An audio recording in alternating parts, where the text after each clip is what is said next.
Welcome, everyone. We want to thank you for joining us for this fire safety training. My name is Bob Raposa. I'm the Director of Business Support Services, and we're happy today to have Bill Clayton from I Am Ready, which is a subsidiary of Keenan and Associates, to do this presentation. Bill comes to us with a lot of experience in this field, and he'll be providing you with this presentation today, which is being recorded and which will be stored on our campus safety website. So, Bill, I'm going to go ahead and turn the presentation over to you. Thank you, Bob. I appreciate that. Welcome, everyone. I'm glad you're able to join us today. This presentation is going to have two parts to it. The first part is going to be just some basics of the basic dynamics of fire. How does a fire start? What sustains a fire? That type of thing. And then the other part of it is going to be, what do we do if we have a fire? What are we going to do? You may remember from science class, probably 7th or 8th grade, or if you're a science major, teach science, whatever, you may remember something called the fire triangle, which is what's required to both start a fire and sustain a fire. You have to have three parts of that. And then there's a fourth part, and we call it the fire tetrahedron. And it comes from the fire triangle, which is essentially saying there's a chemical reaction that happens. So there's chemistry involved in fire. And I'm going to give you just some of these basics because I think as we understand some of what fires come from, what sustains them, how they get started, and just some of that part of the picture, we'll be better equipped to handle a fire should one ever occur to us. And this is not just applying to your life at Long Beach Community College, but it also applies to life anywhere you are, home, on the road, camping, whatever it might be. It's just some good principles, some good practices to know.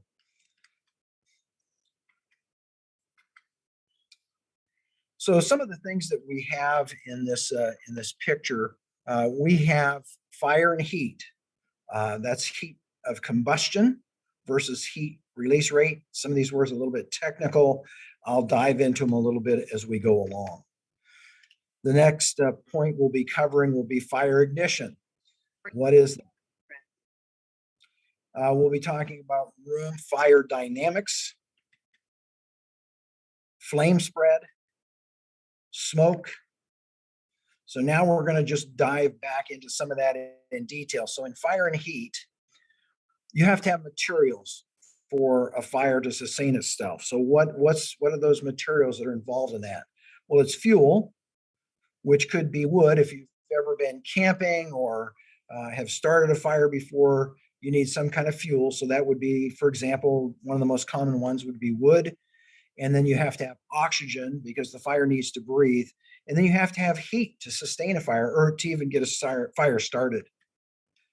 And then we're going to talk about the spread of released energy. So if there is a chemical reaction, and there is, what occurs during this reaction, there is energy that's provided. I like to think of it this way. For those of you that have a vehicle that has an internal combustion engine, every time you turn that key on and your car or truck or whatever it is starts, you have started a fire. And that fire is only starting because the combustion is happening because there's oxygen being brought into the engine. There's fuel already there, which is very volatile, gasoline. And then there's also the heat that's created as that fire goes. And that's what provides energy, or this released energy, to your car. And with gas and with the engine and all the way that's designed, that releases that energy. Well, fire is exactly the same thing. If you have a fire in a building, the speed of released energy is based upon things like how much air does the fire have, how much fuel is available, and is the fire hot enough to sustain itself or to start other fires just by convection. Fire ignition, that's the moment a material catches on fire.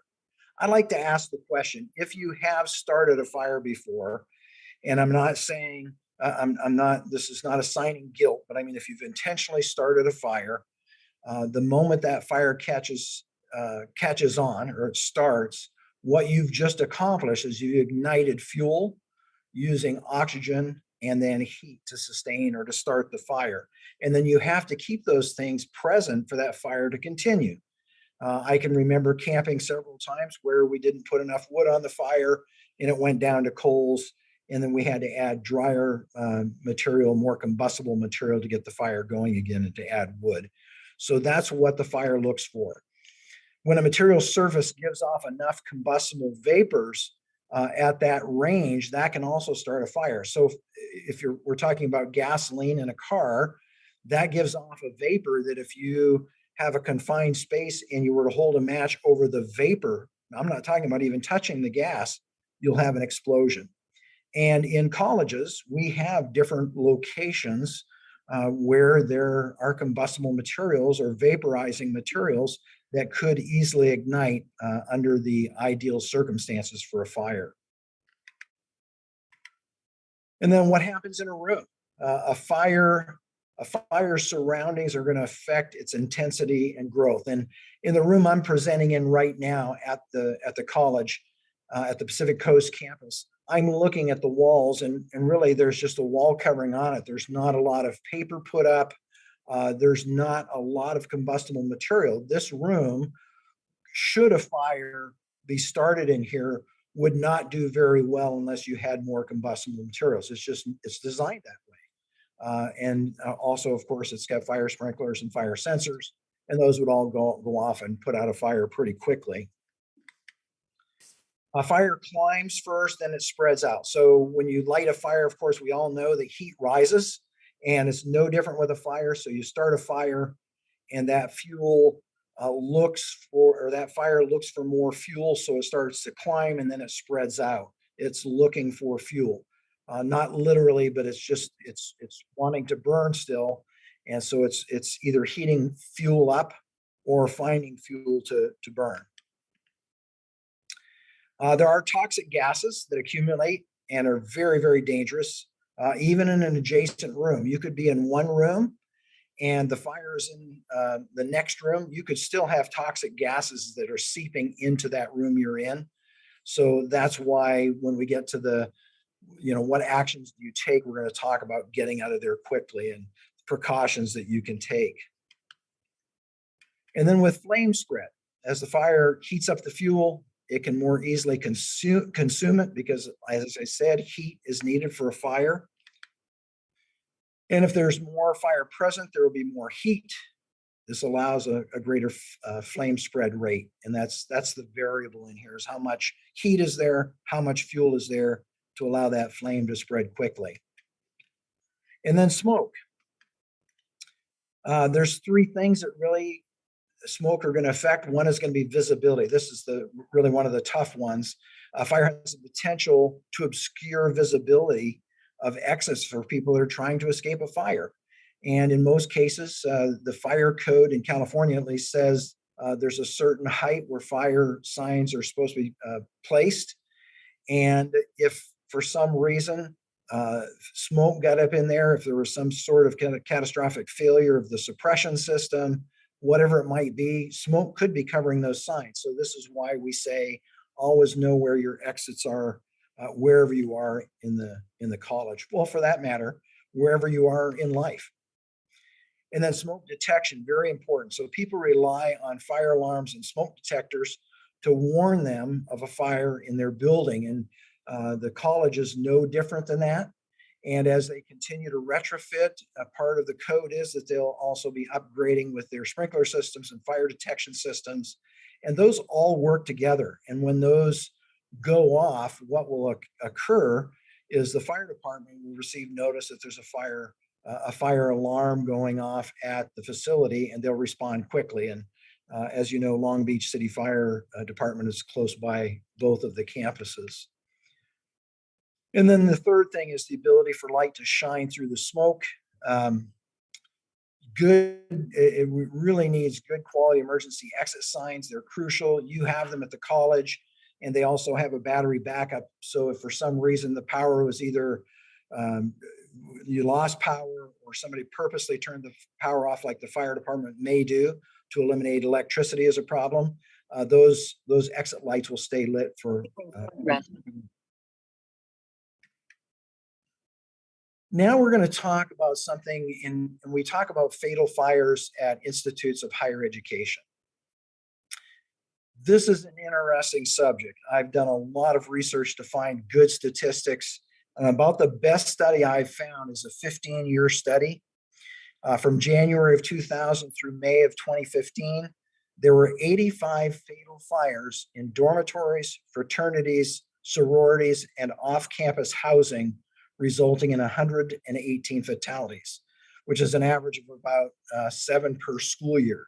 This is not just California, this is all 50 states. So in a 15-year period, there were 85 fatal fires in dormitories, resulting in 118 fatalities. Now, if you're a statistics person, you realize that percentage is very low, and it's also in student housing. And so if you don't have student housing, you're not going to be looking at that risk. Very, very few fires actually start at a college campus. The fires that do start typically will happen late at night on a weekend when nobody's there. And it's typically someone either accidentally starts a fire because they're trying to get warm. Could be somebody that's without a home. And so whatever reason, those just don't happen during the daytime or inside of our colleges. Here's just a good picture. So that's this pie chart represents that perspective that only 6% of fires in that 15-year period happened on campus. Very, very few. And you'll note in this one, so of those fatal fires that were off campus, I don't think you're going to be surprised to see that smoking was almost a third of those total fires. Smoking was 28, 29%, something like that, which means somebody was likely watching TV, reading a book, doing something. Maybe it's March Madness. They fell asleep with a cigarette, a lit cigarette, cigar, some type of smoking that they were doing, and it caught fire, and they were killed as a result of that. And so that should be a heads up for us when we realize this. That's why most dorms, most hotels have a no smoking policy. It's just such a high likelihood that somebody's going to start a fire. You can look at some of those other percentages like the undetermined fires or other. That just means we really don't have a good idea of what started that fire. Fairly like a little over 10% electrical, and about not real bad, but quite a few of those are just intentional fires. So this shifts from the science and the history behind fires to what should we do? What is it that we do at the college that is important in terms of just our life safety when it comes to fire? And as I said before, very unlikely it's going to happen, but we should always prepare. That is something that we should do at home. We should have an understanding of what we're going to do. Should something happen at a motel, traveling, whatever it is, we always should be aware of where our exits and what kind of things do we have there to help us escape should there be a fire. So the first thing I'm going to say is just never, ever, ever ignore a fire alarm. If there's a fire alarm going off, there's a reason for it, and you should evacuate. So don't ignore a fire alarm. It would be the same at home as if you ignored a smoke detector, there's probably a reason it's going off. They don't usually go off on a low battery. There's a separate signal for that. But if there's a fire alarm going, then you need to pay attention to that. Act immediately, but try to stay calm. Take a deep breath, take 2 deep breaths, and you do want to evacuate, but you don't want to panic. You don't want to lose your presence of mind in terms of where is it safe to go? Do I have all of my loved ones with me that I need to, my coworkers, wherever the event is occurring? The other thing to do is stay low if there's smoke or fumes. And as I mentioned earlier, there can be fumes in a room that you could never see, but could be highly toxic. So stay low when you're exiting the building. Keep a low profile. Don't waste time collecting your personal belongings. I know there's lots of valuables that we have, but I would never turn around and go back to my desk. If there was a fire alarm, I would exit. I would take myself and exit that building as safely as possible, make sure other people are getting out as well. Just leave those personal belongings behind, because I'll tell you what, everybody is going to be evacuating. So there's very low risk on theft or that sort of thing. Don't attempt to put the fire out unless you're actually trained to do so. Leave the firefighting to the professionals. That's what we expect them to do. We expect them to fight fires. Cal OSHA standard says that what we do is a fire extinguisher is used as a means of safe exit. So you grab a fire extinguisher on your way out if there's a fire, and if there's a fire blocking your exit, you can use that to help suppress the fire. Call 911 only when you're sure you're in a safe location. This is not one of those things where we want you spending any time trying to call 911, get an outside number. They will probably be busy anyway. So get out to a safe location and make your call from there. Feel the door opening. Use the back of your hand when you're opening hardware, or higher on the door with the back of your hand. We use the back of our hands so that if it is hot, we don't get our fingertips burned. We can still use our hands. Yes, it's going to hurt if you actually burn the back of your hand, but you don't have to touch the door. You're just going to put the back of your hand next to the door hardware or up the door. And I'll just tell you, if it's hot, then you may have a fire on the other side. So you want to keep that door shut and find your alternate exit. Find another exit. If there isn't one, block the doors. I know most classrooms and almost every location on campus is going to be more than one way to get out.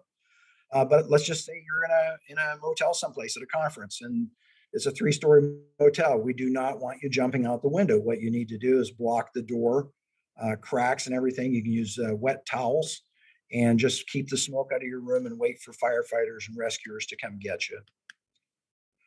Even if the door is cool, still open it slowly. Realize that things, I know some of you have probably seen the movie Backdraft. It's an old time movie. But what happens when you open a door that might be cool, there could still be a fire up at the ceiling level. But because the oxygen has been all burned up in the fire, once you open that door, you could be reintroducing oxygen, and you'll get what you call is a backflash.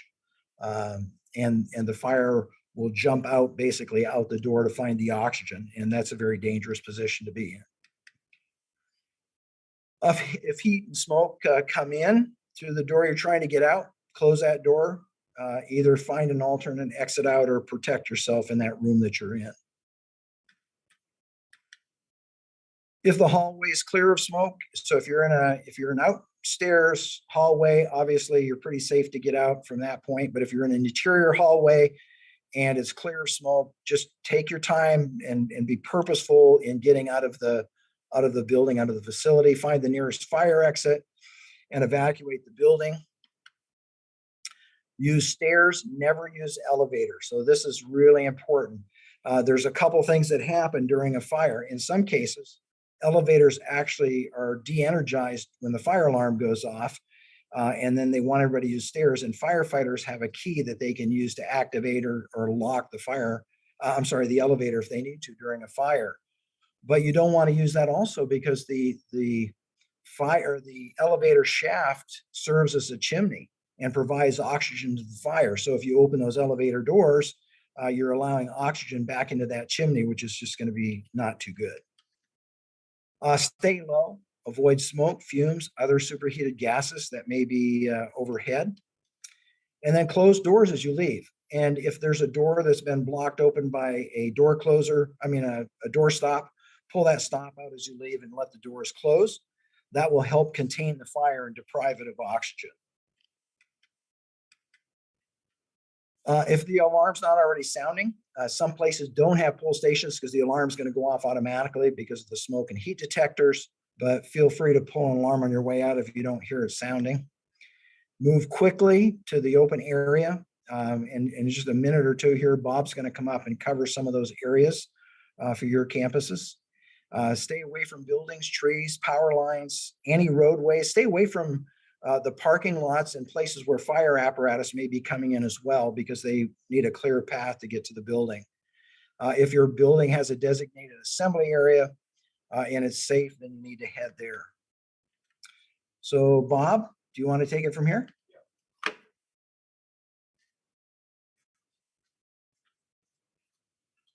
Okay, Bill, thanks. So what I'm going to present on today is our building emergency coordinators. Many of you are familiar with Lubert Iglesia, our environmental health and safety services and parking services manager, who's trained many of you. We have approximately 80 some odd building emergency coordinators, and we're going to talk a little bit about what duties they do. We have them several assigned to each building to make sure that the burden doesn't fall on one individual. The job descriptions are not very involved, but they're extremely important. The BECs serve as the liaison between the Emergency Operations Center and the building occupants. They also evaluate specific building emergencies and notify the operations section and call 911 for assistance as needed. They also assist with the communication of campus emergencies to building occupants and coordinate the proper response, whether that's evacuation, shelter in place, or lockdown. They also assist in communicating the all clear in the event of a localized evacuation. It's really important right now that we also communicate to you so that everyone understands we do not re-enter any building in a fire or other emergency until we receive the all clear signal from first responders. In the case of fires, that will be the fire department that tells us it's all clear. Messages from anyone else saying it's all clear and okay to go back into the building should be disregarded. Okay, so let's talk a little bit more about our BECs and their responsibilities. They assist in the evacuation of the building. So the BECs will actually be the ones that will go into different rooms within the same building, make sure they're cleared out, and then close those doors behind them. And as Bill has explained, the reason they close the doors behind them is twofold. Number one, those doors are fire rated and will actually provide additional time for individuals to evacuate the building.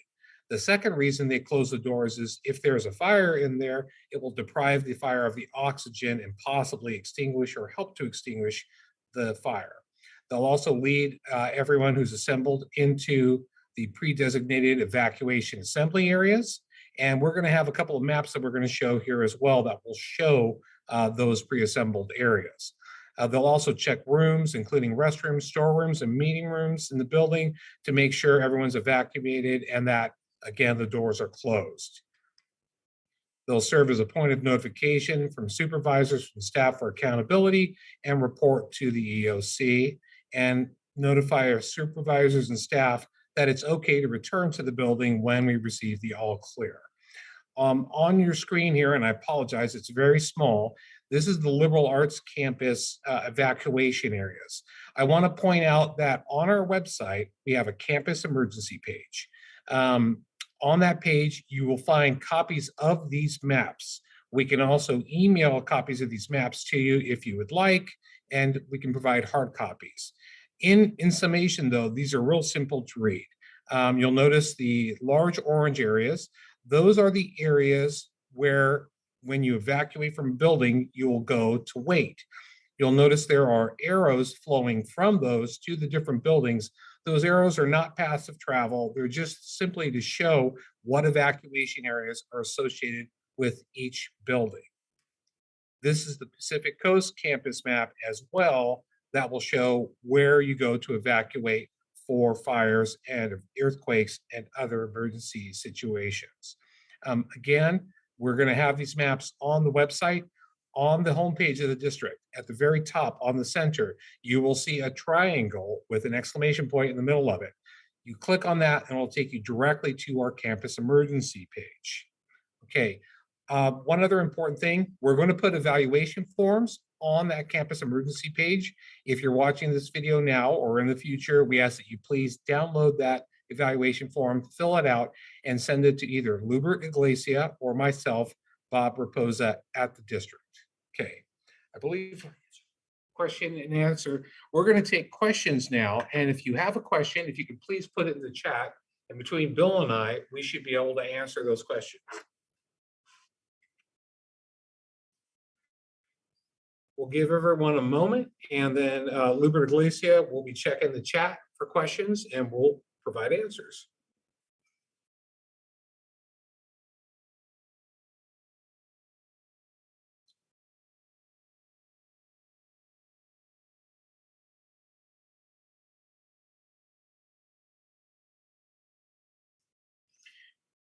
If anybody does have questions after, can they reach out to you or? Great idea. Great idea, Bill. Thank you. If you have questions, please feel free to reach out to Luber Iglesia or myself, Bob Raposa. We're, of course, in the district's email Outlook function that you can find.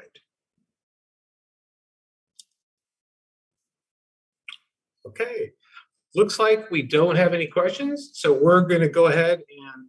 Oh, wait a minute. It looks like something just popped up. Luber? No, Tina's just giving us a thank. Bill, Bob. Oh, great. Well, thank you everyone for taking the time and joining us today. And we hope you have a wonderful rest of your day. Thank you.